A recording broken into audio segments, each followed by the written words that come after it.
Alright fellas, I am very excited.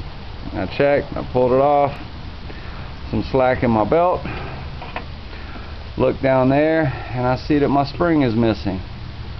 So I guess I just have to replace the spring. I'm not sure, I hadn't pulled the bottom pulley off. I wanted to ask, I guess I'm going to have to take my tire off. I guess I'm also going to have to take that guard off inside of the fender well to get to it, versus, you know, based on DJ's other video. Look at that, man, that is disgusting. I wanted to ask you guys also, this here, as you can see, and thanks DJ, I also used your little bolt scheme. This here, I believe this part is just trashed. I guess I'm gonna have to call Mazda and get a new one. You can also see where the belt was smacking up against the top of the valve cover. I wanted to ask what you guys think about this. As you can see, these valves back here are brown. Those are decently clean. Those are very clean. Those are brown. Those are decently clean. Those are very clean and very clean. I'm not sure what you're talking about the lash. I take it it's adjusting these bolts at the top of the camshaft. I'm not sure. Let's see, that's about it. I mean, I wanted to know if I could get some parts cleaner and spray off all my cam and everything and re-lube it before I put my valve cover back on, after I fix it, after I fix the issue with the spring over here. Maybe some tips and hints on how to easily get through that. I believe I have to take all my belts off. I think I have to take the pulley off down there at the bottom. I'm not sure what pulleys I have to take off or anything to get this lower timing belt cover off. It's pretty warped too. It looks bad. It looks bad. And as you can see on this one, the front was starting to rub. The front was starting to rub pretty good right here. So I guess I'm gonna go ahead. Yeah, look at that, man. That is horrible. I guess I'm gonna have to go ahead and order that. I believe my battery posts are destroyed. I think the seal's leaking, that's why it's getting so much corrosion. But also, as you can see on this battery terminal, let me zoom out a little bit. On this battery terminal, you can see, I mean, it's the corrosion's inside the wire. This is another rig that I got from AutoZone because my cable was too short to do anything with it. But look at that little cheesy outlet that's on the other end. I'm not sure with this little contraption right here how I have to go about taking the wire off and replacing the whole thing. I would love to go ahead and replace the whole hot wire to the starter and to the fuse box and everything, and change the ground wire, because I mean, look how tight that is, man. That's like super tight. I can't even bend the wire, it's so tight on there. And I didn't want to cut it back because, as you can tell, I mean, there's a lot of corrosion inside the wire, so it would defeat the purpose really.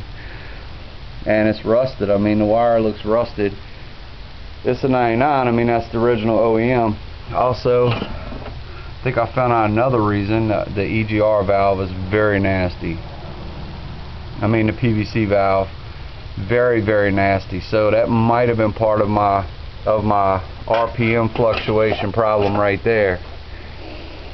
Like I said previous, sometimes when I would stop, the car would drop down to about 200-300 RPMs, then it would go right back to where it was. Other times I stop, it's fine. If I'm stopped and I roll down my window, or I pull up, mainly when I pull up for my windows to go up, the car stalls pretty good. But it could be from this. I mean, look at all the battery acid, just all the corrosion just falling off of that. That's pretty much it. I mean, if you guys could help me out with what's the best way to get to that lower cover, the best way to get to the lower cover, to get to that spring, the best way to change that spring out, the fastest and easiest route without me having to take off 500 extra parts that I wouldn't have had to take off. Also, that lash deal you guys were talking about, if you guys could tell me about these valves. I mean, these little I guess that's my bearings. if you could tell me why my camshaft, and man, I dropped a lot of dirt in there too when I pulled off when I took the valve cover off. You could see the grit on top of my cam. That's why I'm asking if I could take parts cleaner and just flush it real good. I'm gonna go ahead and change the oil anyway. Yeah, you can see I dropped all kind of gook in there, man. I don't know how I'm gonna get that out. I don't have a blow-in tube or anything. I have a shop vac, but I'm not sure if it'll do good now that stuff's touched that grease at all. Yeah, if you guys could give me input on that, it mainly just on, I mean, if you don't want to tell me all the hints and tips and tricks on everything, at least please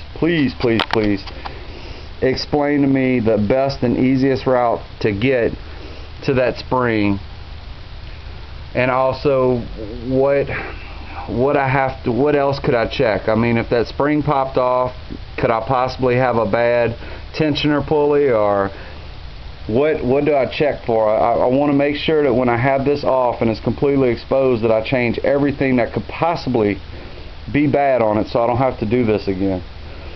That's my main goal. Since I have the valve cover off, I wanted to do the lash.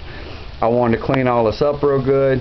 Since I have the timing belt cover off, of course I need to change the spring, it broke, but also I'd like to know what else I have to do in there, or what I should do for maintenance, things of that nature. And then if you guys would be nice enough to try to help me out with some schematic or anything to tell me how these wires run, so I could possibly change them. If it's really hard, then I guess I have to pony up and go to a dealership, or a mechanic shop. But if it's not, I would love to do it on my own.